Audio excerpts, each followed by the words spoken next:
கரு வேர் பிழை, கருவில் இருக்கும் பிள்ளையோட பிழைய வேரோட சரி பண்ற சக்தி இருக்கு. எவ்வளவு பேர் சாப்பாட்டுல எல்லாம் எடுத்து ஊற வச்சிருவோம் கருவேப்பிலை. அதான் அண்ணிலாம் கருவேப்பிலை சட்னியா செஞ்சு கொடுத்துருவாங்க, கிரீன் சட்னி. நீங்க அப்ப ஒதுக்கி வைக்க முடியாதுல்ல. நீங்க ஃபாலோ பண்றதுக்கு தினசரி வீட்டுல குழந்தைங்களுக்கு செஞ்சு கொடுக்கறது எல்லாமே முடிஞ்ச வரைக்கும் எல்லா அந்த வீட்டுல இட்லி பொடியில இருந்து எல்லாத்துலயுமே கருவேப்பிலை ஆட் பண்ணிக்கோங்க. ஆமா, ஏன்னா நம்மளுக்கு என்ன தெரியும், இந்த கண்ணுக்கு நல்லது முடிக்கு நல்லது அவ்வளவுதான் நம்மளுக்கு தெரியும். அதை தாண்டி இவ்வளவு விஷயங்கள் இருக்கு. அவ்வளவு நல்லது. நம்ம வீட்டை சுத்தி எதெல்லாம் நிறைய நம்ம பெரியவங்க வச்சிருக்காங்களோ, எதெல்லாம் ஈஸியா நம்ம கை கெட்டுற மாதிரி இருக்கோ அதெல்லாம் மிகப்பெரிய மருத்துவ ரீதியான விஷயம். நம்ம மறந்துடக்கூடாது. அண்ட் ரெகுலராக யூஸ் பண்ணி வச்சது சுண்டைக்காலாம் ஒரு அட்லீஸ்ட் ஒரு 15-20 வியாதியே வராது.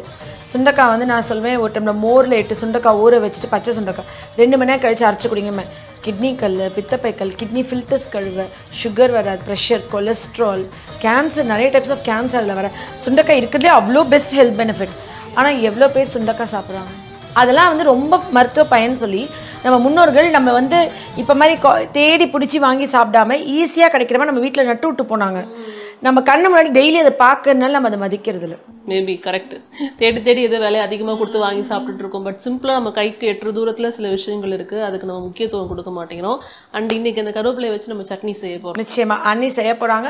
நீங்களாம் ரெகுலராக வீட்டில் உங்கள் குழந்தைங்களுக்கு செஞ்சு கொடுத்து குழந்தைங்களை ஹெல்த்தியாக வளர்க்கணும். எல்லா பிள்ளைகளுக்கும் இந்த முடி கொட்டுதுன்ற பிரச்சனைக்கு கிளினிக் வராமல் வீட்லேயே செஞ்சு கொடுத்து சரி பண்ணிக்கணும். நம்ம கருவேப்பிலை சட்னி செய்ய தேவையான பொருட்கள் என்னென்னு பார்த்துடலாமாக்கா? பார்த்துடலாம். சின்ன வெங்காயம், பூண்டு, தக்காளி இதெல்லாம் வந்து நம்ம வதக்கிட்டு கொதிக்க விட போகிறோம். வறுத்து அரைக்கிறதுக்கு மிளகா, புளி, மிளகு, சீரகம், கருவேப்பிலை இதை நம்ம வறுத்துட்டு அரைச்சிட்டு இது எல்லாம் தாளித்து இதில் கொதிக்க விட போகிறோம்.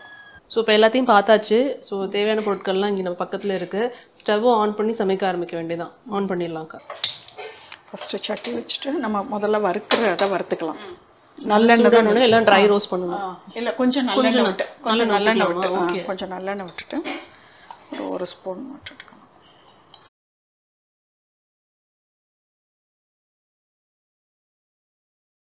இதில் வந்து இப்போ நம்ம இது வந்து ஒரு 2 கைப்பிடி கருவேப்பிலை வச்சுருக்கோம். அதுக்கு வந்து நமக்கு ஒரு ஸ்பூன் மிளகு, 1 ஸ்பூன் ஜீரகம், 3 மிளகா, வரமிளகா இதை லைட்டாக நம்ம வறுத்துக்கணும். இது ஒரு சின்ன நெல்லிக்காய் அளவுக்கு புளி. புளி அந்த மிளகோட காரத்தை வந்து 2 கை கருவேப்பிலைக்கு 2 கை கருவேப்பிலைக்கு இந்த அளவு சரியாக இருக்கும். புதுப்புளி வந்து கரைக்க வராது, டேஸ்ட் இருக்காது. ஸோ ஒரு 5-6 மாதம் வச்சுருந்தோம்னா உடம்புக்கும் நல்லதுன்னு சொல்லுவாங்க. ஆமாம் ஆமாம் வாசமாக இருக்கும். ஆமாம். ஒவ்வொருத்தவங்க ஒவ்வொரு மாதிரி செய்வாங்க. இது நான் வீட்டில் ரெகுலராக இது நான் செய்கிற மெத்தடு. ரொம்ப கருவேப்பிலை குழம்பு செய்யறதுக்கும் இதுக்கும் கொஞ்சம் வித்தியாசம் இருக்கும். ஆமாம், கருவேப்பிலை குழம்புனா கொஞ்சம் நம்ம வந்து கடலைப்பருப்பெல்லாம் சேர்ப்பாங்க. அரைக்கும் போது கடலைப்பருப்பு சேர்ப்பாங்க, வறுத்துட்டு அரைச்சிட்டு செய்வாங்க. இது வந்து நம்ம சட்னி. பட் ஆனால் நம்ம வந்து கொஞ்சம் கன்சிஸ்டன்சி கொஞ்சம் தண்ணியாக வச்சுட்டோம்னா அந்த குழம்புக்கு நம்ம குழம்பாவும் பயன்படுத்திக்கலாம், சாப்பாட்டுக்கும் போட்டுக்கலாம். இது நம்ம பருப்பு தேங்காய் எல்லாம் வைக்காததுனால நம்ம ஒரு கொஞ்சம் ஜாஸ்தி வச்சுட்டோம்னா கூட நைட்டுக்கும் சேர்த்து எடுத்துக்கலாம். இது போதும், அவ்வளோதான்.